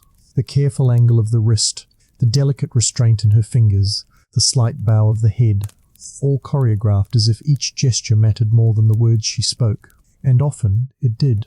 In a culture where directness was indecent and honesty was ungroomed, it was performance that shaped perception. A woman could be plain in thought, but if she moved beautifully, gracefully, within the confines of decorum, she was considered refined. In some circles, even alluring. But what did it mean to be alluring in a world that denied you ownership of your allure? What did it mean to be elegant in a society where your elegance was never truly yours? Victorian etiquette manuals spoke with great precision about posture, tone, gait, and gaze. They dictated how a woman should walk, not too fast lest she seem coarse, nor too slowly lest she draw attention. They coached her voice into soft, melodic nothingness. They trained her eyes to never linger too long on any one person, especially a man, and to look downward just long enough to seem modest. All this was called grace. But what it resembled, more often than not, was theatre, a quiet performance designed to titillate while pretending not to, and that was the trick. To appear modest while drawing attention, suggest without naming, to never want, only accept. A woman was not to show hunger, not for food, for knowledge, or for affection, but she was expected to inspire it, and so her movements became subtle language, a turned ankle, a gloved hand brushing against a lapel, a look held a second too long before being dropped like a silk handkerchief. Women were taught to issue them without awareness. But awareness, of course, was there, beneath the surface, behind the veil. They knew what was happening, they just weren't allowed to speak of it. And so, Victorian etiquette became a sort of secret code, one with real-world consequences. For example, the calling card ritual. When a gentleman left a card at a lady's home, it was not just a note, it was a signal. The type of card, the corner folded or not, the time of delivery, all carried hidden meaning. And if the lady responded, perhaps by placing his card in a silver tray by the vestibule or inviting him to a chaperoned tea, the courtship began, but not with words, with an arm offered during a walk in the garden.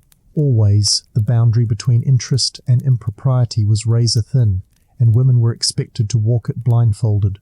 At the heart of it all was a paradox. Victorian society prized sexual innocence but dressed it up in eroticism. It praised purity, but designed every detail of a woman's dress to frame and enhance her body, the corset to cinch the waist, the bustle to emphasize the hips, the high collar to draw attention to the neck. Even the gloves served a function beyond hygiene or fashion. They hid the touch, making it more powerful when it finally occurred. A gloved hand pressed briefly during a dance could feel more intimate than an embrace. A removed glove, slowly peeled back, was practically scandalous. Even conversation, with all its rules and restrictions, played into this unspoken tension. A woman might never speak of the body, but she was the body in the room. Not actively, of course, that would be vulgar, but passively, gracefully, like a candle flickering at just the right moment. The drawing room, then, was not just a place of leisure, it was a stage. The afternoon tea was not just refreshment, it was a dance. The debutante ball, with its white gowns and whispered prayers, was not just celebration, it was a curated unveiling, a soft, controlled release of femininity into the marketplace of marriage. And each young woman knew she was being watched, weighed, assessed, not for who she was, but for how well she had learned to perform the ideal. Etiquette, in this sense, became erotically charged, not despite its rules, but because of them. Repression has a way of sharpening the edge of everything it conceals. What cannot be said grows louder in gesture. What cannot be touched becomes unbearable to resist. And in the spaces between rules, between the fan opened halfway and the footman turning his back, small rebellions bloomed. A well-born lady was expected to carry a folding fan during most social events, and there were entire lexicons devoted to its positioning. Holding it to the left cheek meant, I am desirous of your acquaintance. To the right, I am indifferent. Open and fanning slowly meant, you may approach. Open and fanning rapidly meant, I am annoyed. Dropping the fan could mean, either I'm overwhelmed, or I'm willing to be chased. It was flirtation disguised as fidgeting, but it was also exhausting. To constantly monitor one's gestures, voice, posture, not just for appropriateness, but for effect. To live in a body that was watched more than it was inhabited. To be told that your highest virtue was in being chosen, and that your power lay in never seeming aware of it. Some women leaned into the role. They became experts at the performance. They knew which colours suited their complexion, how to pace their words during conversation, when to blush and when to turn away. These were the women who rose, not always happily, but successfully. They married well, were praised at luncheons, and left behind albums of carefully composed photographs, all taken at just the right angle, under soft light. They read novels that hinted at passion. They wrote letters in secret. They loosened their corsets after the door was closed. They longed for a world in which desire didn't have to wear the costume of manners. But those longings had no name, and names were dangerous. Even husbands, after the wedding, sometimes found themselves surprised. The girl who had blushed at every compliment might refuse his touch. The one who had laughed delicately at his jokes might now demand her own space. Because the performance had never been real, it had been survival. And once the contract was signed, some women dropped the act, or tried to. But the audience, husbands, in-laws, society, and so the mask hardened, and so the eyes dimmed, and so the rules, once flirtatious, became prisons. Behind the velvet drapes of the respectable Victorian parlour, beyond the scent of lavender water and the clink of porcelain, there existed another world, one where the etiquette of seduction was no longer passive, but deliberate. The same postures, gestures and rituals used to maintain a facade of innocence in drawing rooms were borrowed and amplified in shadowed corners of London's underworld, and strangely, the rules still applied, only now they shimmered with danger, not decorum. She was to serve tea without trembling, to answer questions without opinion, to walk as though gliding but never running. But the women of the night, the ones who lit gas lamps, not to chase darkness but to draw curiosity, they understood the rules too. In fact, they mastered them. They mimicked the language of etiquette not to shield virtue but to sell desire. Take the courtesan, for instance, not to be confused with the common prostitute. The courtesan was educated, poised, often multilingual. She read the same books as the men who visited her, and laughed at their wit not because it pleased her, but because it pleased them. Her appearance was curated to suggest refinement. Her gowns were high fashion, her manners polished. Parlour often more tastefully decorated than those of the wives of her clients. Yet beneath all this was the knowing, the irony of playing respectability like a violin string, all while society pretended she did not exist. Etiquette in this realm became a weapon, sharp, disguised as silk. A curtsy could disarm a constable. A perfectly folded invitation could secure an evening's safety. But more than anything, it was the mastery of timing that mattered. When to smile, when to hesitate, when to pause at the top of the stairs and let the candlelight do the rest. These were not coincidences. They were calculated. It is easy to think of Victorian sensuality as repressed, but in truth, it simmered constantly beneath the lace and layers. The tension of wanting without being allowed to want, of watching without naming what was seen.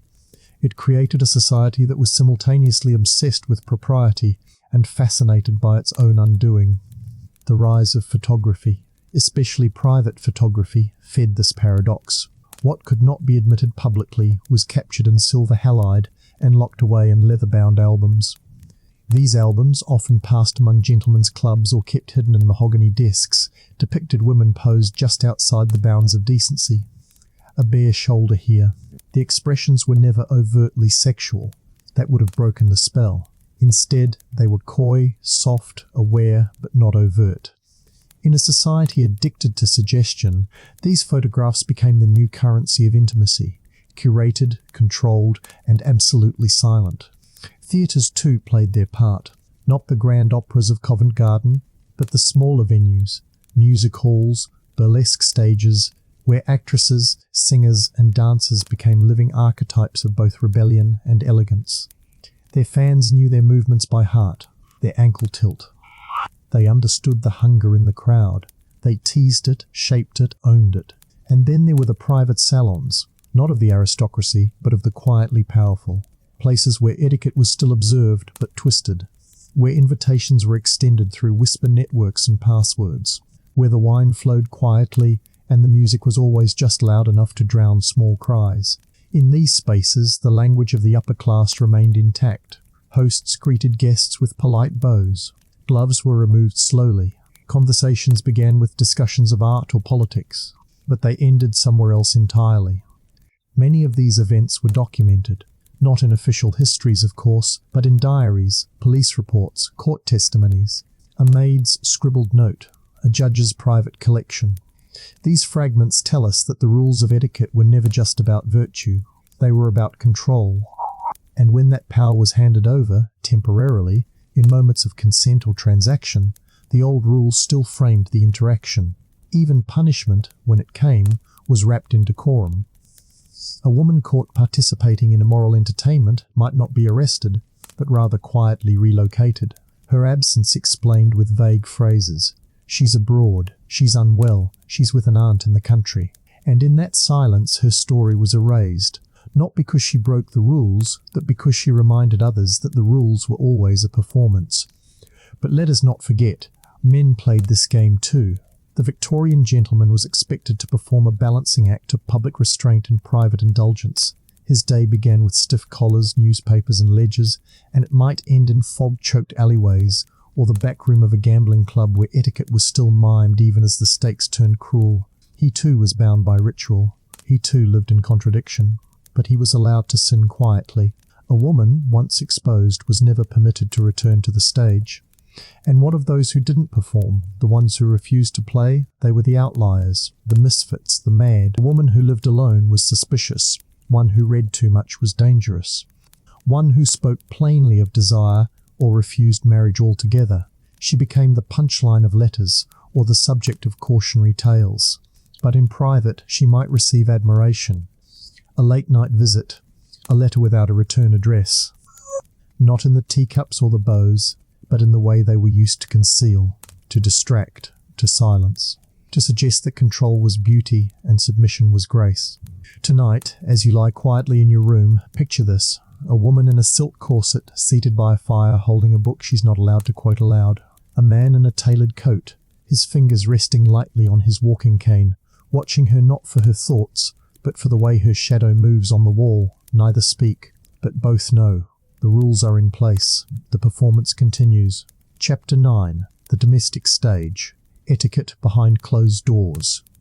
If the drawing room was the public theatre of Victorian life, then the home, the private, unobserved realm of hearth and hallway, was its most convincing stage. It was within these carefully curated interiors, behind embroidered curtains and painted woodwork, that the most persistent performances of etiquette endured. For in Victorian society the idea of privacy was often a misdirection. The home was never entirely private. It was a place of inspection, of expectations, of quiet rehearsals and loud silences, where even in solitude one was not truly alone, the kind that echoed with rules. Shoes were removed or cleaned before crossing thresholds. The umbrella stand had its place. The coat rack stood tall like a sentinel. The hallway mirror was polished daily, not just for reflection, but as a reminder, appearances matter even when no one's watching. The lady of the house, whether a middle-class matron or an aristocratic hostess, maintained this sanctum with more vigilance than any butler. She was the moral compass, the domestic choreographer, the unspoken enforcer of propriety. The arrangement of the parlour cushions, the choice of table linens, the order in which the family portrait gallery was hung, none of these were frivolous. They were her unspoken dialogue with the world. Her home was not just her domain, it was her reflection, and yet her freedom within it was often illusory. The Victorian wife was bound by a domestic code that extended far beyond cooking or child-rearing. She was expected to be a symbol of calm, composure, and cultivated virtue.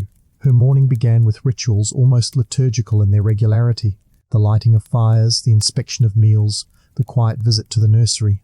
Then came the letters, always written in tidy, flowing script, short sentences.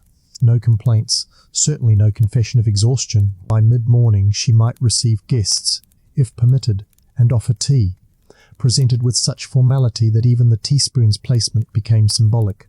One wrong movement, and she risked whispers. In her husband's absence she was caretaker and conductor. In his presence she was demure and deferential. Conversations at dinner were polite, often dull, filled with approved topics: the weather, the Queen, the neighbour's newest wallpaper. Laughter was light, never loud. Eyes were lowered before they met too long. A joke could be charming, but only if it was clean and brief. Nannies managed the physical work, but the mother shaped their morality. Children were instructed in table manners before they could write, trained to sit still, to fold napkins, to speak only when addressed. A disobedient child was not a personal inconvenience, it was a public disgrace. He or she reflected on the family's civility, on the mother's worth. And so discipline was not always loud. Sometimes it was a raised eyebrow, a tightened jaw, a withheld smile. But perhaps the strangest, most fragile theatre of all played out in the bedroom. Not because it was loud or lascivious, but because it was silent. The Victorian marital bedroom was not the romantic chamber we might imagine. It was functional, often divided. Some homes kept separate beds, others separate rooms. The act of consummation, once the initial obligation of marriage was fulfilled, became more of a formality than an expression. Desire was permissible only under strict constraints, never discussed, never pursued, never enjoyed too obviously. Husbands often sought gratification elsewhere, in clubs, in carriages, in back-alley brothels. Wives were expected to remain chaste even in marriage unless summoned. The etiquette guides reminded women to submit with grace and to never show knowledge. To be good in bed was, paradoxically, to pretend not to be there at all. Letters between Victorian husbands and wives reveal a curiously polite distance. A woman might inquire after her husband's digestion before mentioning the children. A man might thank his wife for keeping the roses blooming before noting his business affairs. Rarely, if ever, were feelings mentioned plainly. Affection had to be inferred. A single compliment buried in the sixth line of a paragraph might pass for intimacy. Yet beneath the surface, emotions lived. Some women carved out tiny spaces for rebellion, a locked drawer, a hidden diary, a personal book of poetry shelved behind cookbooks. Others embroidered secret messages into handkerchiefs or whispered forbidden thoughts into pillows when no one listened. And some men, not all, but a few, tried to break the rules. They asked their wives what they thought, what they dreamed. They listened. But these were exceptions, not the rules. And let us not forget the servants, the silent audience of the domestic play. The butler who overheard arguments through keyholes, the maid who washed stained sheets without comment, the cook who watched love letters burn in the hearth. They knew more than their employers ever guessed, and though they rarely spoke, their gaze was its own kind of archive. Many memoirs of Victorian service life, published decades later, offer the clearest insights into how households truly functioned, not as tidy boxes of order, but as fragile masquerades. Etiquette in the home, then, was not about manners, it was about survival. A woman who upset the rhythm of domestic civility could be dismissed as mad. A man who deviated too far from his role risked suspicion or loss of social standing. Children who rebelled too loudly were sent away, to boarding schools, to asylums, to corrective cousins. And always, always the curtain was drawn tight. As gaslights flickered and firewood cracked, as the wallpaper curled slightly in corners, the Victorian home wore its civility like a coat too tight. Its residents breathed shallowly, afraid to wrinkle the fabric. The rituals continued. The goodnights were spoken. The doors were closed. But nothing was ever quite silent. There is a particular kind of silence that settles over a Victorian home after dark. It's not peaceful, not exactly. It's the sound of holding one's breath for the sake of propriety. The grandfather clock ticks like a slow heartbeat, and somewhere, in the tight stillness of wallpapered rooms, etiquette continues to rule, not just the behaviour, but the very structure of intimacy, discipline, grief, and control. Even after the candles have burned low, the performance never truly ends. Victorian homes were designed for observation by others and by oneself. There were rooms for receiving, for dining, for sewing, for mourning. Each space had a script. The drawing room called for flirtation veiled in compliments. The dining room demanded quiet chewing and eye contact at just the right frequency. Even the nursery had its codes: no wailing, no dirt on socks, no interruptions. Everything had a tone, a tempo, a correct way. Deviate, and the whole illusion trembled.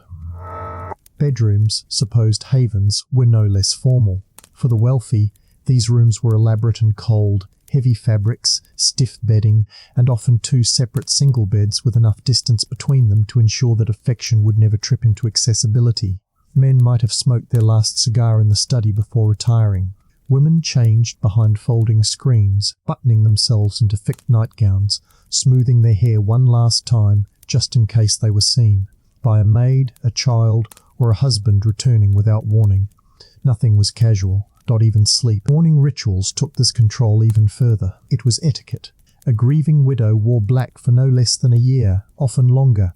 The curtains were drawn. The clocks were stopped at the hour of death. Mirrors were covered, not just for superstition, but to prevent vanity from appearing in the face of loss. Even one's sorrow had a rule-book. There were printed guides for how to write mourning letters, how to respond to condolences, how to arrange the funeral table.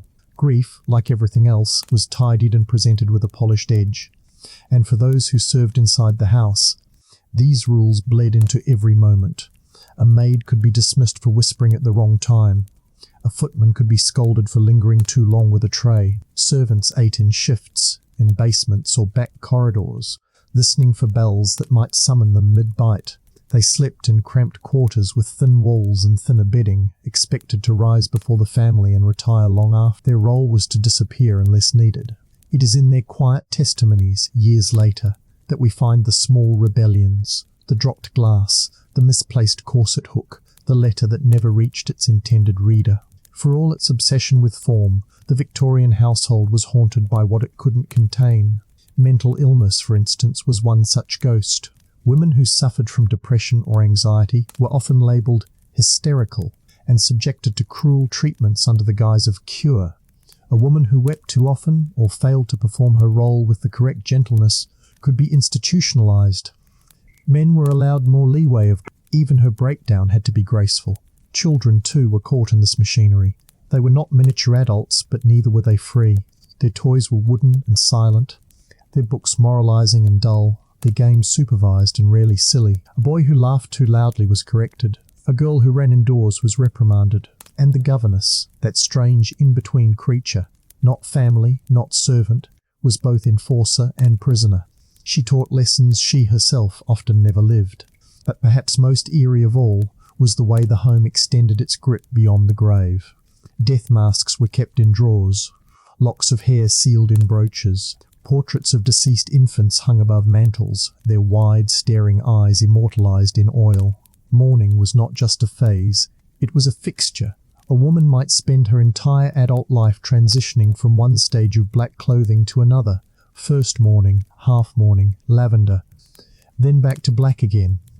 The house changed with her dark drapery, hushed voices, a piano left untouched for months. In middle-class homes, etiquette wasn't just a tool of status, it was survival. A wife who embarrassed her husband publicly could cost him a promotion. A child who fidgeted during dinner might be labelled unruly, unfit for good company. Even the houseplants had to obey, trimmed neatly, never allowed to sprawl wildly toward the light. And as for affection, too was filtered through a sieve of caution. Parents rarely hugged their children in public. Spouses didn't kiss unless hidden by shadow or illness. Siblings were discouraged from too much emotional closeness, lest they grow dependent. Emotion, like sexuality, was permitted only in carefully measured doses, dressed in metaphor, and always served with a spoonful of shame. It is tempting to see all this as a form of prudishness gone mad, but it was more than that. It was a society terrified of itself, of chaos, of desire, of deviation. Etiquette became the rope bridge stretched across the canyon of instinct. Step too far to one side, and you fell. You lost friends, you lost status, you lost everything, and so people tiptoed. They wore smiles like helmets. They memorized the script. The saddest part? Many believed in it, truly. They thought they were doing what was right, not just for appearances, but for the soul. They feared that without etiquette, society would collapse into something primal and violent. Perhaps they weren't entirely wrong. But the cost of that control, the emotional suppression, the erasure of individuality, the quiet suffering behind brocade wallpaper was profound. Tonight, as we drift further into sleep, imagine the soft clink of a teaspoon in bone china. Picture the polished floorboards and the ticking of a distant hallway clock. The house is asleep. Downstairs, a journal lies beneath a chair cushion, filled with thoughts that can never be spoken aloud. Upstairs, a woman dreams in silence, her corset hung neatly on a hook, her mouth shaped around words she's never dared to say. Chapter 10. The Ghost of Etiquette. How the Victorians still control us. By the time Queen Victoria's funeral procession wound its way through the grey streets of London in 1901, the world had already begun to shift beneath the Empire's carefully laced boots. Steam trains now linked distant counties. Telegraph wires buzzed with messages faster than any coachman could gallop. Gaslight was giving way to electricity. But for all the industrial thunder, the most powerful legacy the Victorians left behind was not their bridges or colonies. It was their etiquette. That polished, suffocating, finely embroidered cage of behaviour. Though Victoria was gone, her ghost remained, haunting parlours, schoolrooms, and even the subconscious of generations to follow. It's tempting to think of Victorian etiquette as a relic, boxed up with the corsets and top hats in a museum of human oddities. But listen closely, and you'll hear it whisper still. In the way we apologise before speaking our mind, in the way we cross our legs, keep our voices low in certain company, or avoid talking about death at dinner. These are not quirks of modern civility, they're echoes. Echoes from a time when to speak too boldly could mean exile. When to weep too openly was considered indecent. The Victorians didn't just invent rules, they embedded them into our collective bloodstream. Consider how we speak of proper behaviour today. That's not ladylike, we still sometimes hear. Or, he has no manners. What does that mean, really? Often, it means someone violated an invisible line drawn centuries ago, wore the wrong thing, ate too loudly, asked the wrong question at the wrong time. These lines were drawn not by universal truth, but by anxious social climbers and over-caffeinated etiquette writers who feared disorder more than injustice. Their rules persist because they hid behind the veil of morality. To be polite, they claimed, was to be good, and so generations believed. The dining table, for example, remains a battlefield of inherited performance. Think of the salad fork, the soup spoon, the folded napkin on the lap, the insistence on not speaking with one's mouth full. These aren't just habits, they're rituals, passed down with the quiet urgency of a priest handing over sacred scripture. In upper-class homes, even today, there are rules about how to serve cheese, how to butter bread, how to sip wine without offence. None of this makes the food taste better, but it does preserve the illusion of order. In schools, especially those modelled on old British systems, the Victorian hand is visible in the discipline structure. Stand up when the teacher enters. Address them as sir or ma'am. No talking out of turn. Detention for lateness. Deference to uniformity. These were never just about education. They were about grooming young bodies to respect the hierarchy. Children were not being prepared for the world. They were being prepared for compliance. Even in grief we see the ghost. We wear black to funerals, often without knowing why. We send sympathy cards with scripted lines. With deepest condolences, our thoughts are with you, rather than speaking plainly about pain. The Victorian model demanded that grief be tidied, contained, no sobbing in public, no messy feelings. And somehow that model still lingers. We still whisper when talking about death. We still struggle to say, I miss her, or it hurts without feeling we've broken a rule. Perhaps nowhere is the Victorian legacy more distorted, more deeply embedded, than in the tension between desire and shame. The Victorians famously separated women into two camps, the pure and the fallen, one for marriage, the other for lust. A wife was not supposed to want, a mistress was not supposed to speak, and both were judged. This split still echoes today in the language of modesty and decency. Women are still shamed for wanting too much, or not enough. Men are still told to hide vulnerability, to dominate or retreat. Pleasure even now carries a shadow, a sense that to enjoy too freely is somehow to invite danger or disgrace. Modern dating advice columns, self-help books, and rules for texting etiquette are not as modern as they seem. Wait before responding, don't say too much, don't appear too eager. These are just digital echoes of the old etiquette books that warned women not to write more than one letter a week to a suitor, and cautioned men to always initiate, but never with desperation. Emotional regulation masquerading as strategy. The performance lives on now in pixels instead of paper. And in marriage, the idea of the ideal couple still bears Victorian fingerprints.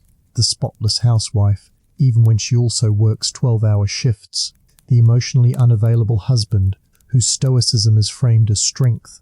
The performance of harmony on social media, where smiling photos hide the silent rooms. These aren't just modern problems, they're ancient performances with new lighting. The Victorian home may be gone, but its script remains, edited, yes, but not erased. What's most fascinating is how deeply we internalize these rules without realizing, how we still judge the crying man in the office. The woman who speaks too loudly at dinner. We might laugh, call ourselves progressive, enlightened, but some part of us still tugs at the corset strings, still tightens the tie, still lowers our voice when talking about bodies, death, or money. And it begs the question, who benefits from all this restraint? Not everyone suffered under Victorian etiquette. For those in power, the rules were tools. They could weaponize politeness to silence dissent. They could use manners to gatekeep class, to reinforce gender roles, to control labourers and wives and children with a smile. Today, that legacy continues in subtler ways. In job interviews where tone matters more than talent. In classrooms where questioning authority is punished.